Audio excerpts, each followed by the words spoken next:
Hello and welcome back to Fourier Transform, the video series where we talk about the special integral transformation that works for functions defined on Rn. And indeed, in today's part 28, we will restrict ourselves to a suitable subspace of integrable functions. This will be the so-called Schwartz space, which describes some special functions that are smooth and nice under the Fourier transform. But as always, before I give you the explicit definition, I first want to thank all the nice people who support the channel on Steady, here on YouTube or via other means. And you should know that as a member on Patreon or Steady, you can download the additional material for the videos. And then without further ado, let's immediately go to our special function space, which we denote by a capital S. And behind it we just write the domain and the codomain, and as always we have Rn and C respectively. And you should know that we use the letter S here because it's named after the French mathematician Laurent Schwartz. And this is why in short we just call it the Schwartz space.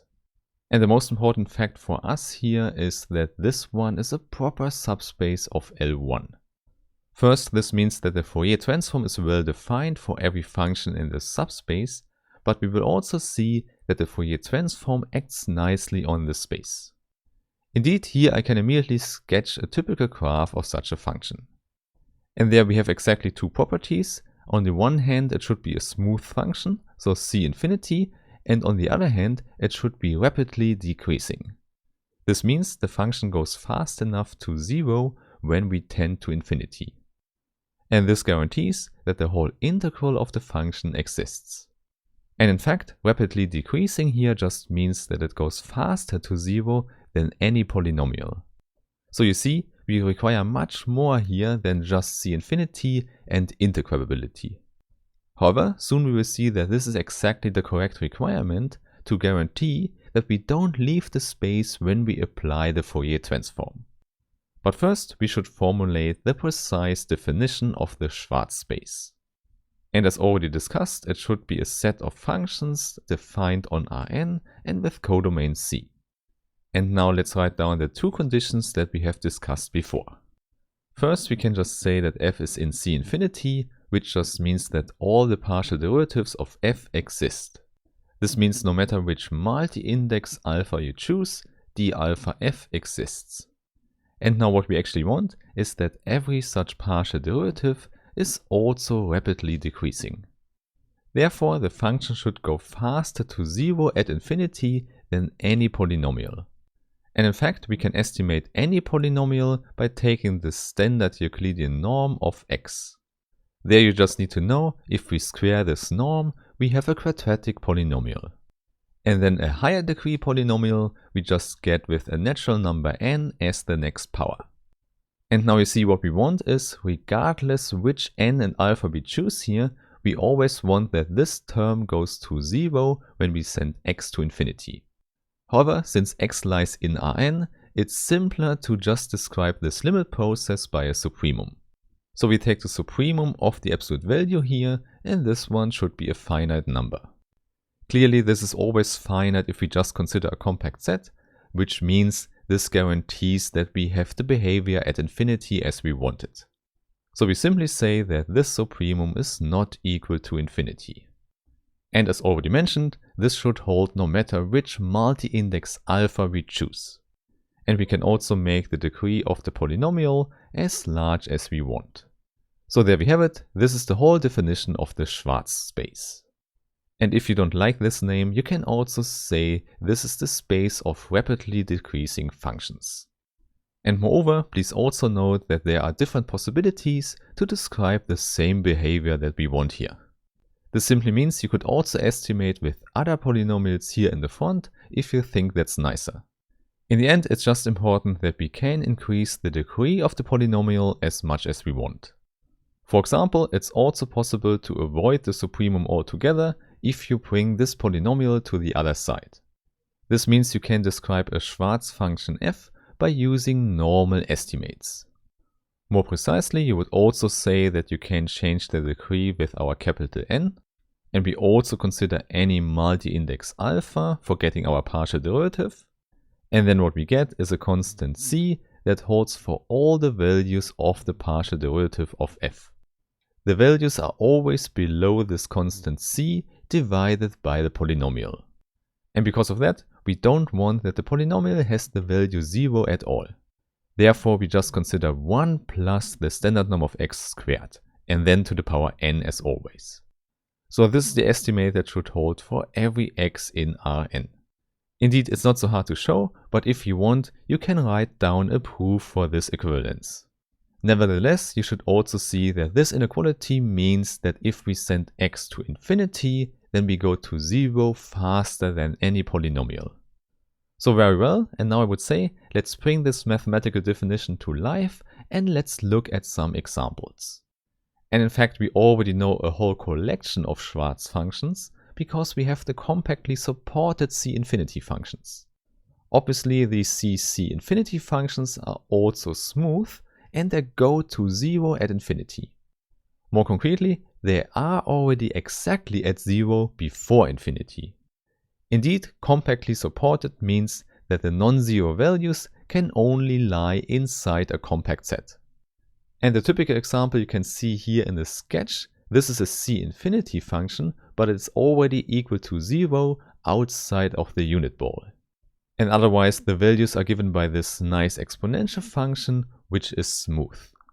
And obviously this works in general. If you have a function f from CC given, then you can always choose a ball where the function is 0 outside.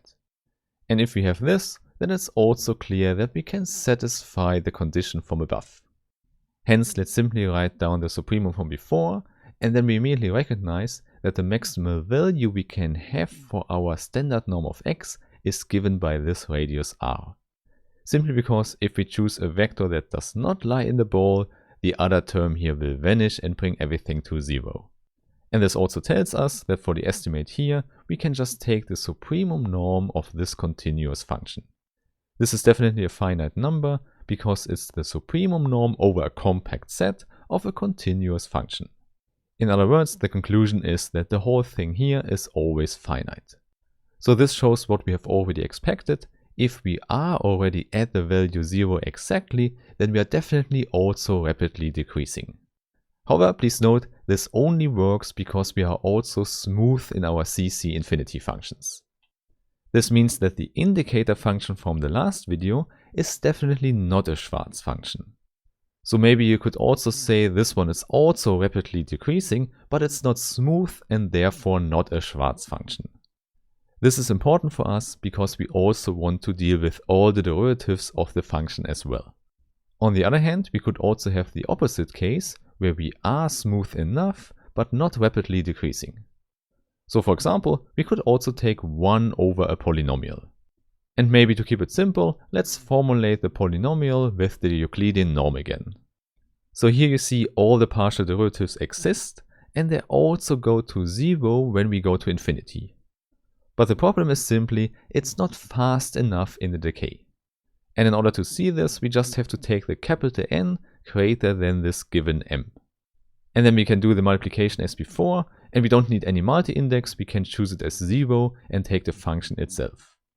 And now if we send the norm of x to infinity, you see that the numerator grows faster than the denominator. Hence we are not bounded at all, we go to infinity here. So in short, polynomial decay is not fast enough. What we typically have for a Schwartz function is exponential decay. Therefore, we can just take the exponential function with a negative exponent. For example, we can take minus the norm of x squared in the exponent. And clearly, with the square here, we have the C-infinity property given. In fact, it's quite easy to show that all partial derivatives are given by the same function again times a polynomial. And since the exponential function is always faster in decaying than every polynomial, we have exactly what we wanted. This means whenever someone asks you about an example of a Schwartz function, you can just write this function down. It's a short formula and the behavior is easily explained with this sentence. And in fact, with the same reasoning now, you could take any function from the Schwartz space and just multiply it with a polynomial. Then this new function p times f is still C infinity and also still rapidly decreasing. Indeed, this follows immediately from the definition, because the degree of p can be as high as we want and we still have the same behavior at infinity. But most importantly, and in a similar way, you can also show that the Schwartz space is indeed a vector space. It's a complex vector space because scaling will not change the two properties we have for the function f, and you can also add two functions and you still get out a Schwartz function. So this is not hard to see, but we have even more because we can also multiply two Schwartz functions. And also there, the result is still a Schwartz function. Also there, I would say it's not hard to show because the C infinity property is still given, and because they are both rapidly decreasing, multiplying them should make the decay even faster. And now the second thing I want to write down also comes from the definition, because if f is a Schwartz function, we also know a lot about the partial derivatives as well. Namely, in the definition it's already stated that they are also rapidly decreasing. In other words, you cannot leave the Schwartz space with the partial derivatives. Okay, so these are natural properties we get for this nice space of functions. But as you already know, we want even more, because we want to apply the Fourier transform to S. And this is definitely possible because we have L1 functions here, but we get even more. Namely, the image of the Schwartz space under the Fourier transform lies in the Schwartz space S again. And this immediately implies, if we just consider the Schwartz space, then we can apply the Fourier transform as many times as we want. And we will see that repeating the Fourier transform is what we need when we want to define the inverse of the Fourier transform. But this topic is definitely something for the next video, so I really hope I meet you there again, and have a nice day. Bye bye.